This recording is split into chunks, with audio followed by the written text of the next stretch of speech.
Well, hello again, everyone. Welcome back to the cabin. This is Q&A Sunday number 15. I know I haven't gotten many videos out lately. Quite frankly, to be honest, my medical issues that I've had going on for a long time are kind of kicking my butt. There's been a lot of running back and forth to the doctors and stuff like that, and I've got a lot more testing and crap to do coming up, but there's really not a hell of a lot to film there, and if you really want to see all that, then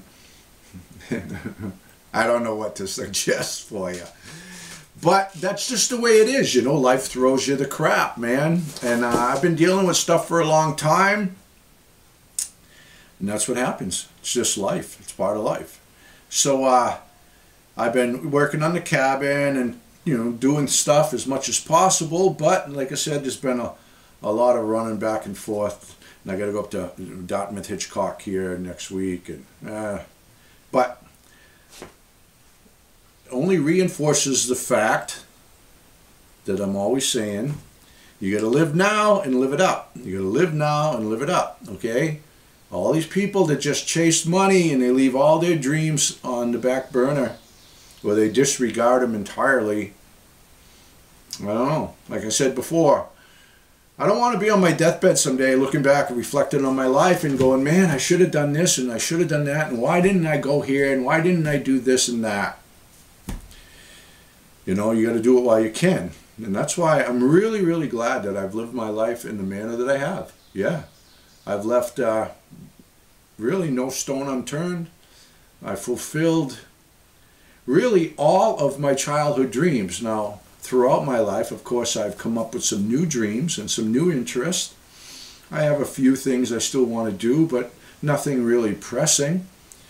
Coming up here, living here, doing this, fixing the cabin, and buying this land that I'm buying and everything else. It was all childhood dreams, and they're all been fulfilled. So that's the way to go. You can't ask for more than that out of life. Yep. So I haven't been doing much, but I'll try and get a little bit more out to you this week, but we'll see. But the questions keep piling up, so I'm going to bang out a little Q&A for you today, and then I just want to get outside and enjoy some of the sunshine. It's a stellar day out there so far. All right, so enough of that stuff. Here we go. What type of wood do you burn? Lots of questions about firewood. Well, I burn absolutely everything. Everything I can get my hands on. And I do burn an awful lot of green wood. Always have, always will. But I won't burn green wood if I have a masonry chimney. Creosote really sticks to masonry a lot quicker and a lot harder than it does to like a metal bestus type chimney.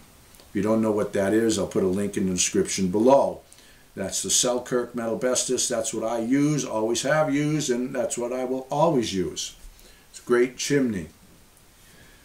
When I have that type of chimney, I burn green wood, especially at nighttime, or if I'm going to go away, I'm going to be away from the cabin for an extended period of time. I'll load the stove with green wood. It burns a lot longer. The coals remain a lot longer.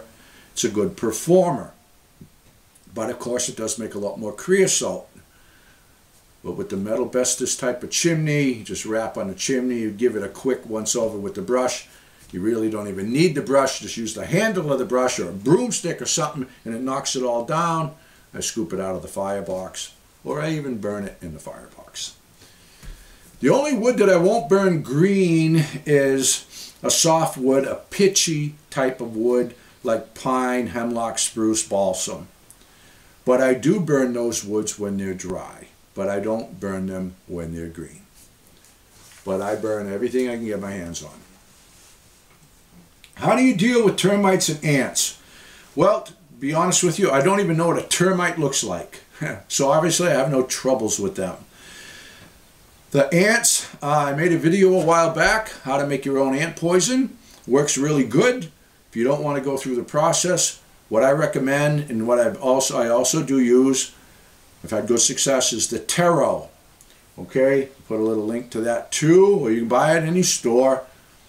Get the liquid taro, pour it in a little bottle cap, and it's the same. I do the same thing with my homemade ant poison. You just got to let the ants go to the poison. They fill up, they take it back to the nest. Within a week, week and a half, they're all dead. Works fantastic. Lots of questions about the mice. Did I get the mice? The mice that were trashing my truck. Yes, I did.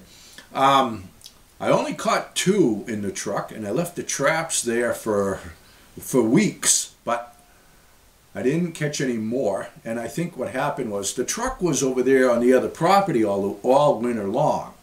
So when I brought the truck over here, I left some of that colony behind.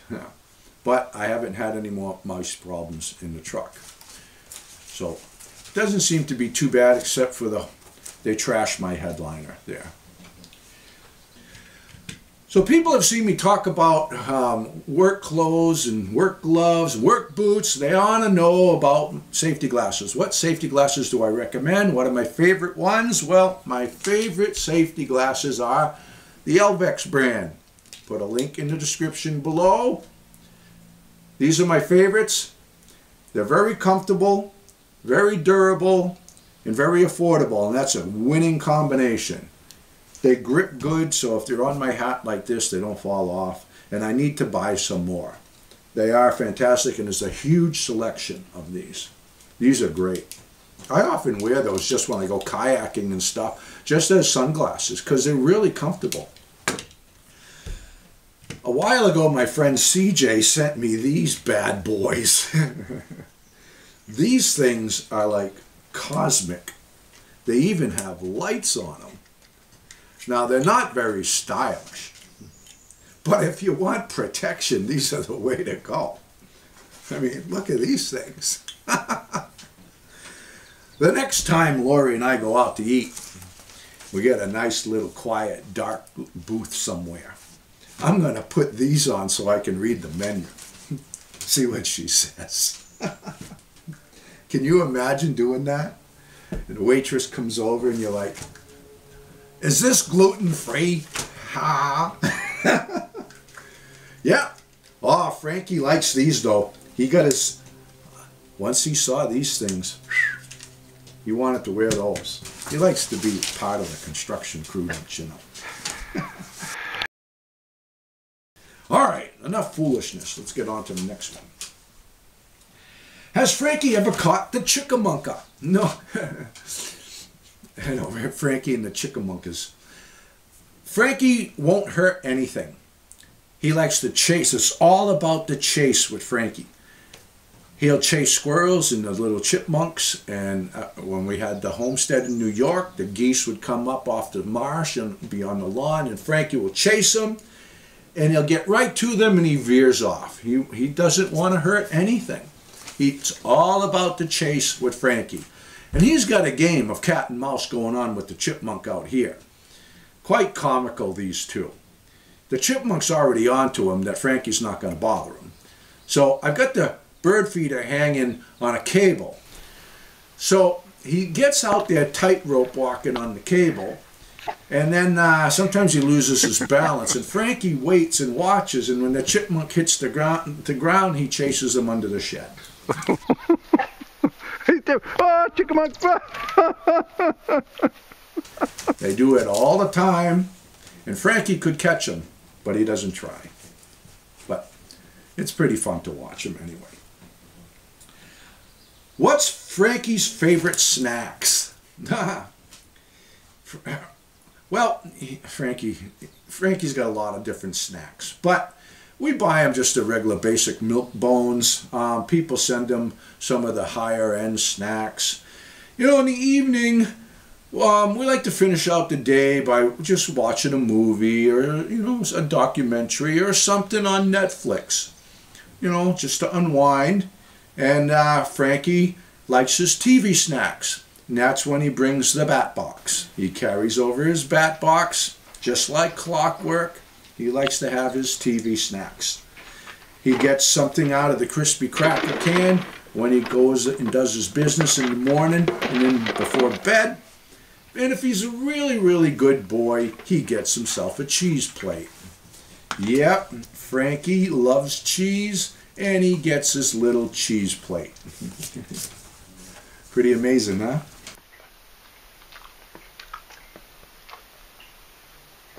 He's a spoiled old border collie. He gets his own cheese plate.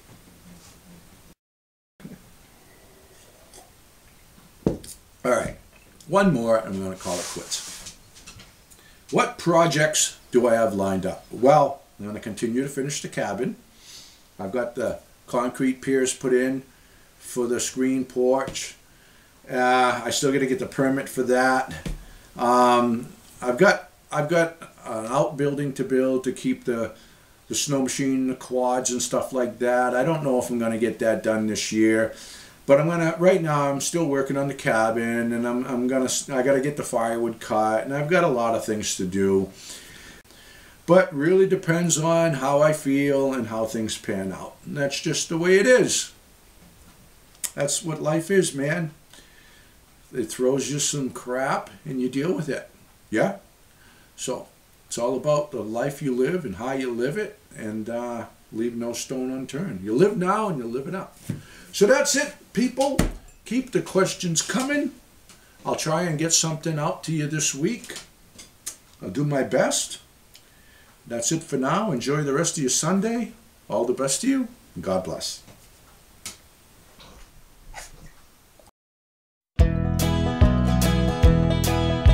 Frankie and the boss out walking in the woods, living life happy and free. Tracks in the snow everywhere they go. There's a pokey way up in that tree. A beaver built a pond where they have some fun, taking life a day at a time. Best friends until the end. Frankie and the boss. Frankie and the boss. Frankie and the boss.